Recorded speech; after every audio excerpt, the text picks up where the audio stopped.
نحمده و نصلی علی رسول الکریم، اما ما بعد. جناب محترم صلاح‌الدین ربانی وزیر خارجه دولت اسلامی افغانستان،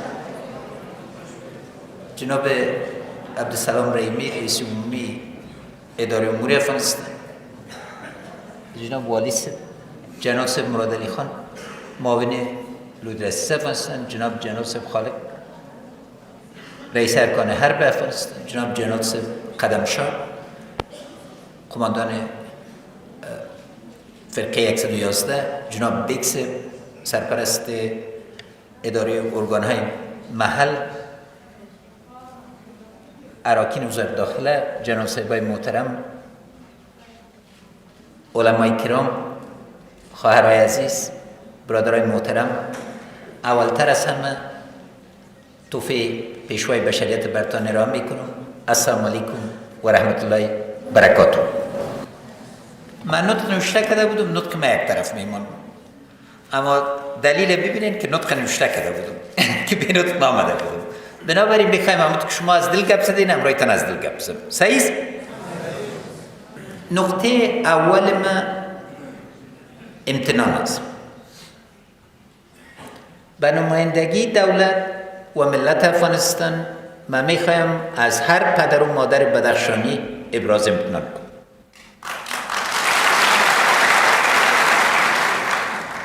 امروز در دورترین نقاط افغانستان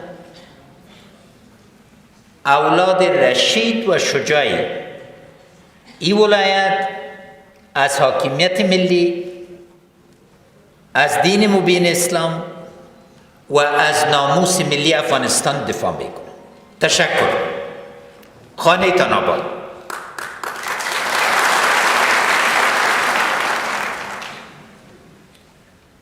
ننگرهار و بدخشان دو ولایت است که امروز در غم شریک هستند، اما زیادترین قربانی را دادند. تعداد بچهای ما که از ننگرهار شهید شدند تقریبا دو چند بدخشان هستند و بعد از او بدخشان مقام دوم دارد در قربانی و در شهادت. امروز ما میخوایم بر روان پاک شهدای ما، مخصوصا شهدایی که امروز چند روز پیش در بدخشان و امروز در ننگرهار به جنت برین رسیدن، از خداوند جل شانه دعا کنم و این دعا را کنیم که خون بسته شد. دوم آمدم که تسلیت بتونم. ما دلیلی که آمدم پیش هر کدامتان و معذرت میخوایم که بالا نرسیدم از خواهرها و برادرایی که در بالا ایستاده هستند که از 27 ولسوالی تشریف آوردین به سر چشمای ما آمدین. تشکر از هر کدام.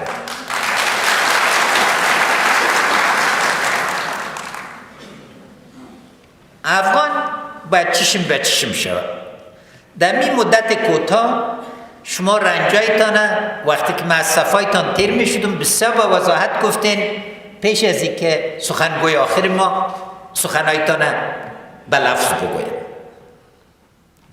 من می خواهم هر کدامتان تسلیت بدم و از هر کدامتان تشکر کنم که از رای دراز آمدید. 1 ساعت و معذرت می خواهم که ناوقت رسیدیم. 1 ساعت به ما گفتن که باید پس کابل بریم. ما گفتم ما پس کابل رفتن نمیتونم، دور بزنیم.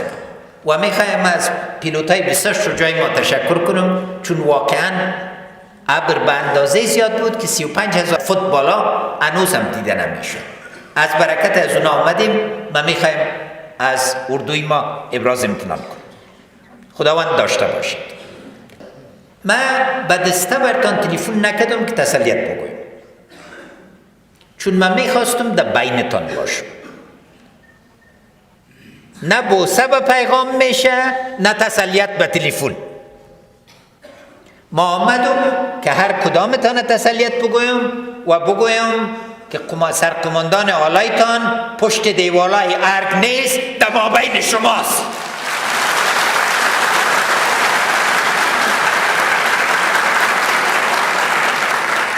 دیروز 5 بار مرا گفتن که خطر است، نرو. ما گفتم وقتی که یک بچه و زن بدخشی در خطر باشه، خون ما از خون از اینا کده بالاتر نیست.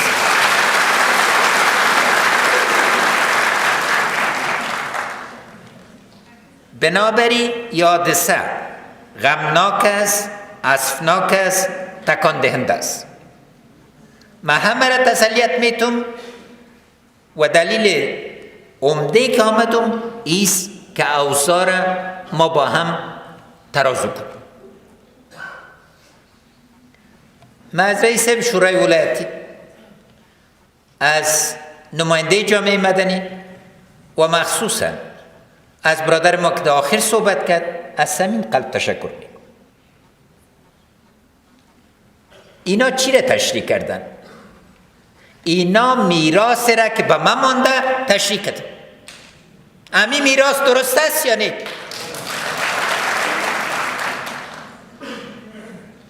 نه رئیس شورای ولایتی گله کردی، در حکایه گله کردی، اما خوب کردی که گله کردی. گفتی وعده. ما اول برتان میخوام تشریح کنم که چی شده، چی میشه تا بتانیم با هم با موازنه برسیم. اول 135 میلیون دلار در بودجه بر کسر میراث رسید. دنیا در حال فرار بود. قبول دارین یعنی؟ مخالفین طرحشانی بود که 5 تا 6 ولایت افغانستان سقوط بود. قراردادیا حاکم بودن. کسایی که کابل بانک با سقوط مواجه کرده بودن با آزادی میگشت. درست شده؟ و مردم شک داشتن که افغانا آیا قابلیت از این دارن که یک حکومت را جور کنن که از وحدت نمایندگی کنن. در نفاق این مملکت اداره کرده میتونست. از این خاطر اگر چیز وقت گرفته محکم آمده. در اتفاق و وحدت ما باید شک نباشه. از وحدت همه چیز میره، از نفاق هیچ چیز نمیره.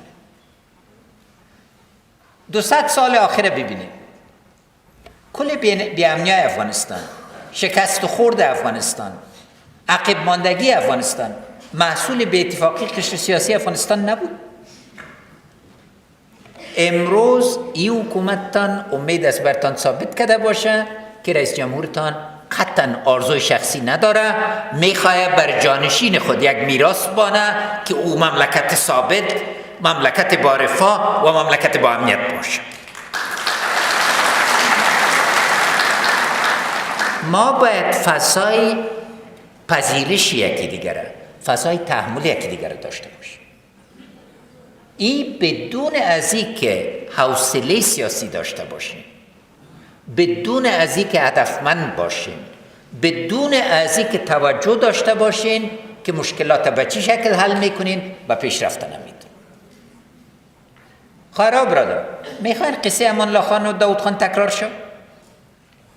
آیا یکیتان میخواین به سرعت حرکت کنیم که موجب سقوط شد؟ یک تعادل بین تحول و تداوم بکار است. من از این خاطر نمیگم، من کل زندگیم در خدمت شماست. مرا جوالی، مرا دکاندار، مرا شاگرد مکتب، معلم، پلیس، غیره و غیره بریم رای داد.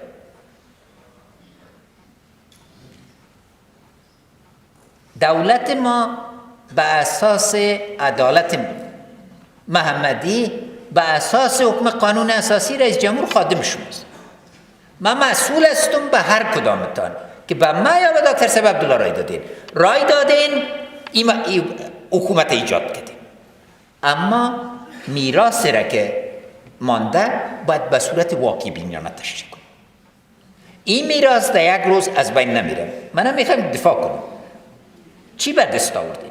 اول موقعیت افغانستان در دنیا دوباره تثبیت شد. قبول دارین یا ندارین؟ این استقبال را که امروز دنیا از افغانستان کرد و میکنن. نتیجه زحمت شبانه روزی. اگر دنیا را جمع نمیکردیم این سرکاره که میگه همین کل مالی بدخشان چند میشه؟ 5 کیلومتر سرک پورا میکن. هر بند برقه که میخواید امکاناتش از کجا میاد؟ مادر خودتان میگین که ثروت ضایع میشه. بنابراین من مجبور بودم دنیا را جمع کنم. دنیا جمع شده، امکانات 3 ساله اردوی پلیس ملی امنیت ملی فراهم شد. از این جنات سبب پرسان کنید 1 هفته تیل داری؟ بنابراین ضرور بود که پس سر وضعیت افغانستان یک غور شود. این غور با وجود آمده انال نقاط را که میگن لیوا ایجاد شد. مصرف یک لیوا را میفهم، مصرف یک قل اردو را میفهم. ما مردم باید واقع بینانه امره که دیگه صحبت کنیم. امروز تمام قوای امنیتی متاسفانه وابستگی داره به کمک بین‌المللی و کمک بین‌المللی پس مدیریت میخواد. هر شنبه من قراردادها رو بررسی میکنم 3 ساعت 4 ساعت یا اینا. جناب دکتر سبب لامپالی مشتری میباشه. دلیلش چیست؟ از خاطری که صدها میلیون دلار در این قراردادها غیب شد. شفافیت میخواین، شفافیت مدیریت میخواین.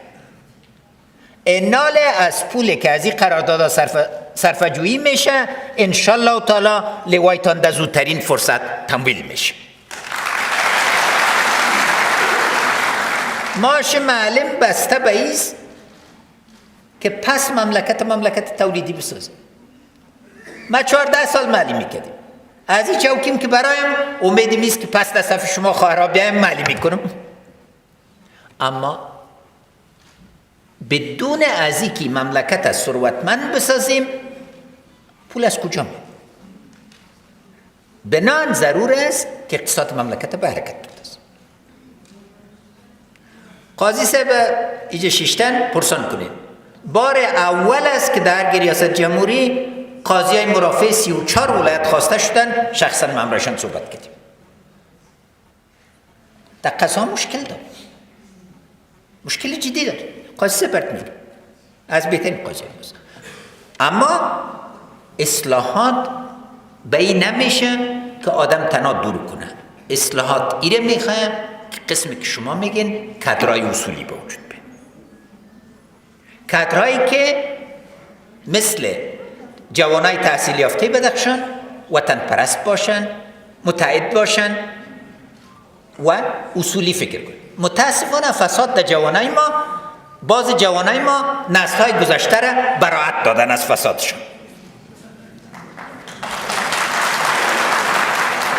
اگر اونا به افغانی میگرفتن، اینا بدبختانه در دلار و در فیصدی میگرفتن.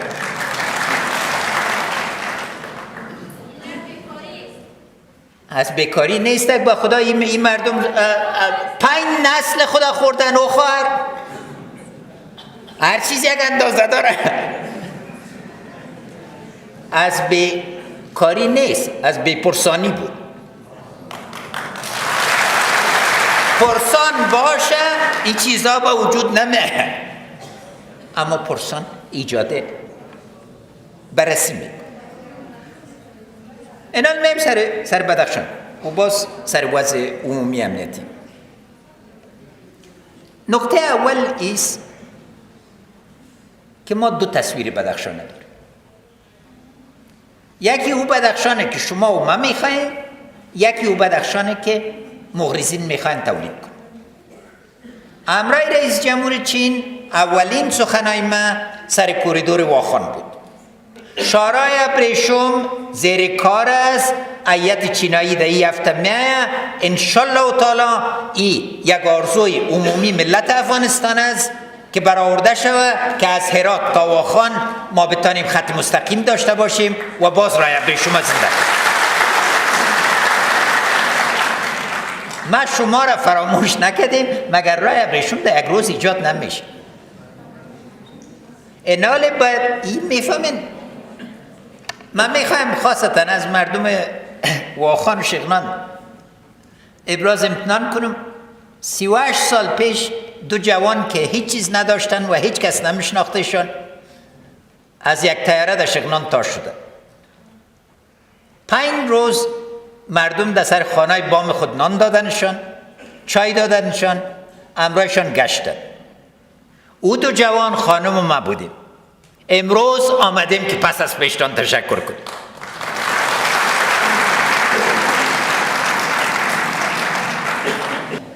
بدخشان محمود که برتان گفته بودم باید مرکز ترانزیت بین المللی شود، مرکز تولید معادن حقوقی شود، مرکز تولید برق و انرژی باشه.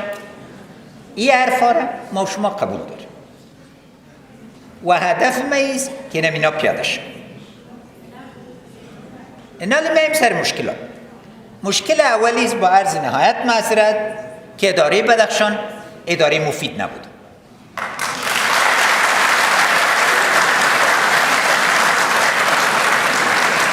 اداره مفیدی را نمیگن که 4 نفر همه چیز انحصار کنن و باز بگوین از یک کتله عظیم نمایندگی میکن. علمای کرام از جوان هستن، خانم هستن، جامعه مدنی است. این کتله قهرمان پرور است. بیاین که برای همه بدخشیا در حکومت حق بدیم. دلیل تأخیری بود که کابینه باید تشکیل میشد. بدون از این من نمیتونم ولایت به ولایت کل چیز اصلاح کنم. انشالله تعالی امروز کابینه از طرف پارلمان رایج داده میشه. به زودی ممکنه میاییم سر اصلاحات بنیادی حکومت داریم. ما ضرورت به تحلیل ندارم. در چینه شما عین است. پس شما را میشانیم تحلیل میکنیم. چیزی که شما میفهمین 100 متخصص نمیفهمن. درست است یعنی؟ بنابراین چشمه معلومات خودتان هستین. پس سر اصلاحات به نتیجه میرسیم. موضوع دوم آمدیم سر امنیت. بدامنی در بدخشان 4 عامل داره. عامل اول شما پیشتر گفتید، بزرگ ما گفت امنیت بدخشان در سالهای گذشته مردم بدخشان حفظ کردن. بازم من از پیشتان تشکر میکنم. جایی که مردم اتحاد دارن و مردم مغرض داخل نمیشن امنیت است. بنابراین یک عامل بدامنیتی اقتصاد جرمی است. ثروت بدخشان بدبختانه سوء استفاده میشه از پیشش که موجب بدامنی میشه. عامل دوم بدامنی افراد مسلح غیر مسئول است. تهدید میکنن، سر میبرن، اما در سر بریدن یکی دیگه، در کشتن یکی دیگه خود بنای ستون جامعه را ضعیف میسازن. وقتی که ما خود در رقابت باشیم دیگه سوء استفاده میکنیم. عامل سوم عامل شورشی است. عامل چهارم که از همه قدم مهمتر شده بدبختانه توریست است. ما تصویر ما از بدخشانی است که باید آسیا شرقی، جنوبی، مرکزی و غربی را با هم وصل کنیم. تصویر از اونایی است که از بدخشان شرقی یک پایگاه تروریسم بین المللی را بسازیم. این سر بریدن آخر موجب سقوط دولت نمیشه خراب برد. ایمان مردم افغانستان اقدر ضعیف نیست که اگر کس اولاد ما را سر بره فکر میکنن ما سر خم میکنیم. استاد شهید ربانی با کس سر خم کرد؟ در طول تاریخ افغانا آیا تابع شدن؟ اسکندر در این خاک شکست خورد.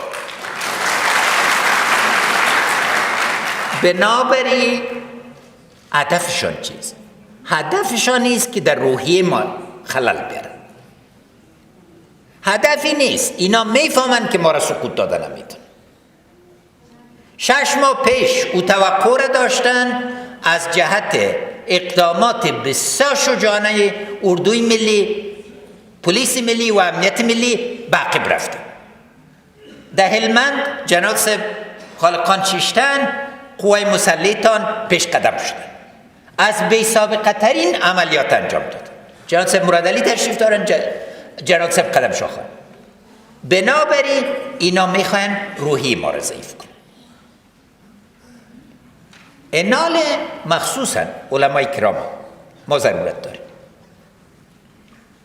این مردم امرای ما چی سر و کار داره؟ القاعده را ما امرایش چی کردیم؟ چینایی را که امرای دولت خود مشکل داره در افغانستان چی مشکل شد؟ یا دگاه امروز میخواین بدخشان، مخصوصا بدخشان شرقی را یک نقطه خطر بر تمام دنیا بکن. وزیر صاحب خارجه شیشتن از تمام دیپلماتای ما را آمرشان هستند. هدف ما است و دلیلی که در 6 ماه مناسبات خارجی زیاد وقت مرا گرفت از خاطر عزیز که کل اجماع سیاسی منطقه را جور کنیم که این خطر برای کل است. اما از این قدر زیادتر ما اجماع داخلی کار داریم. امروز در حادثه وحشتناک ننگرهار کی ابراز مسئولیت کرد؟ طالب ابراز مسئولیت نکرد، داعش ابراز مسئولیت کرد. حادثه اسفناک بدخشان میفهمید توریستای بین‌المللی مسئول هستند. از او خاطر من سر علمای کرام سر تمام ملت افغانستان صدا میکنم که در یک صف واحد ملی ایستاد شویم. همه مردم بیاین یک جهاد ملی را شروع کنیم. بدون ازی این مردم ما را میخواین تباه کنن. این مردم ما نیستن. هر کسی که ما امرای ما اختلاف سیاسی داره و افغان است باید در صف افغان استاد شد. از او خاطر سر تمام طالبان ما صدا میکنم که امروز روز انتخابتان آمده. اگر افغان هستین و باور به اسلام دارین بیاین در صف واحد دولتتان استاد شد. اگر عامل نفوذ خارجی هستین امرایشان استاد شوین، از علما فتوا میگیرین و این ملت باز میفهمه که امرای خائنین به این ملت چی رقم رفتار کن. اینی انتخاب بنیادی ماست. در بخش قوای مسلم اول بازم من میخوایم از شما باعث پدرها، باعث پدرکلانه که اولادتان به این یونیفرم شریف تقدیم کردین ابراز امتنان کن. نکته دوم برتان اطمینان میتون در شجاعت سرباز افغان کس شک نداشته باشه. کاری را انجام میتن که 100 ماشین طیاره از بالا انجام نمیتن. مشکل در چیست؟ مشکل در ایست که روابط در داخل قوای امنیتی ما داخل شد. من میخوایم برتان بگویم ما قوای امنیتی را میخوایم که مسلکی باشه، ملی باشه و با قواعد اسلامی که مجهز است مجهزتر باشه. بیاین اردو را، پلیس، امنیت ملی را از سیاست های خرد و ریزه بکشین. به صورت اصولی سر از اینا اعتبار کنین، ببینین که چه قهرمانی ها را انجام خود داد. روزی که یک نفر در اردوی ملی، در پلیس ملی، در امنیت ملی داخل شد پرسانش نکنین که از کدام قوم است، کدام زبان افغان صحبت میکنه. بگوینش بچه رشید افغانستان، دختر با عفت افغان هستی، تا ریاست جمهوری پیشرفته میتونی.